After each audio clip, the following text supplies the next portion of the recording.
Lord's వేదికగా England India మధ్య జరిగిన మూడవ టెస్టులో టీమిండియా అసాధారణ పోరాట పటిమను కనబరిచింది. చివరికి ఓటమి ముంగిట చేతులెత్తేసింది. జడేజా, బూమ్రా, సిరాజ్ చేసిన అద్భుత పోరాటం చివరికి ఆశించిన ఫలితం ఇవ్వకుండా ముగించడం చాలా మంది అభిమానులను నిరాశపరిచింది. అయితే ఈ టెస్ట్ మ్యాచ్ గురించి ఎవ్వరూ చేయని ఊహించని విశ్లేషణ సునీల్ గవాస్కర్ చేశాడు. అదే ప్రస్తుతం హాట్ టాపిక్గా మారింది. ఎన్నో ప్రశ్నలు లేవనెత్తుతోంది. గవాస్కర్ మాటలు విన్నాక నిజంగా ఇంత మోసం జరుగుతోందా అనే అనుమానం సగటు అభిమానిలో కలుగుతోంది. గవాస్కర్ లేవనెత్తిన అంశాలేంటో ఇప్పుడు మనం చూద్దాం. గవాస్కర్ ఏమన్నాడంటే, టీమిండియా మ్యాచ్ ఓడిపోయినా వారి పోరాట పటిమ ఎంతగానో ఆకట్టుకుంది. ఇంత పోరాటం చేసిన తర్వాత ఓడిపోవడం ఎవరికైనా చాలా బాధను కలిగిస్తుంది.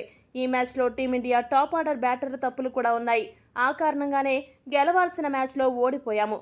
ఆ విషయాన్ని పక్కన పెడితే కొన్ని టెక్నికల్ విషయాలు నన్ను చాలా ఆశ్చర్యానికి గురి చేశాయి.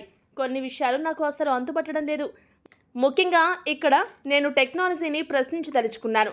టీమిండియా బౌలర్లు బౌలింగ్ చేస్తున్నప్పుడు డిఆర్ఎస్ సమయంలో వాళ్ళు వేసిన బంతులు చాలా మటుకు వికెట్లు పైనుండి పోతున్నట్టు కనిపించాయి. అదే ఇంగ్లాండ్ జట్టు బౌలింగ్ చేస్తున్నప్పుడు వాళ్ళ బంతులు డిఆర్ఎస్లో వికెట్లకు తాకుతున్నట్టు ఎక్కువగా కనిపిస్తున్నాయి.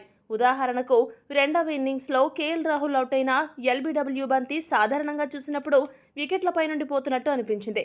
కానీ డిఆర్ఎస్లో మాత్రం వికెట్లు తగిలినట్టు కనిపించింది. ఈ ఒక్క సంఘటనే కాదు, ఇప్పటి వరకు జరిగిన 3 టెస్టుల్లో చాలా సందర్భాల్లో డిఆర్ఎస్ విషయంలో ఇండియా బౌలింగ్ చేస్తున్నప్పుడు బంతులు స్టంప్స్ పైన పోతున్నాయి. కానీ ఇంగ్లాండ్ బౌలింగ్ చేస్తున్న సమయంలో మాత్రం డిఆర్ఎస్కి వెళ్ళినప్పుడు బంతులు ఎక్కువ శాతం వికెట్లను తాకుతున్నాయి. నాకెందుకో ఈ టెక్నాలజీ అంత గొప్పగా అనిపించడం లేదని గవాస్కర్ ఒక్కసారిగా ఫైర్ అయ్యాడు.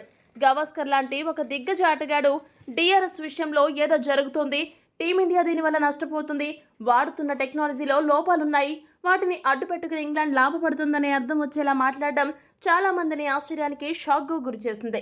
గవాస్కర్ చెప్పిన ఈ విషయం కరెక్టా కాదా? మీ అభిప్రాయాన్ని కామెంట్ చేయండి. మరిన్ని స్పోర్ట్స్ అప్డేట్స్ కోసం మా ఛానల్ను సబ్స్క్రైబ్ చేసుకోండి.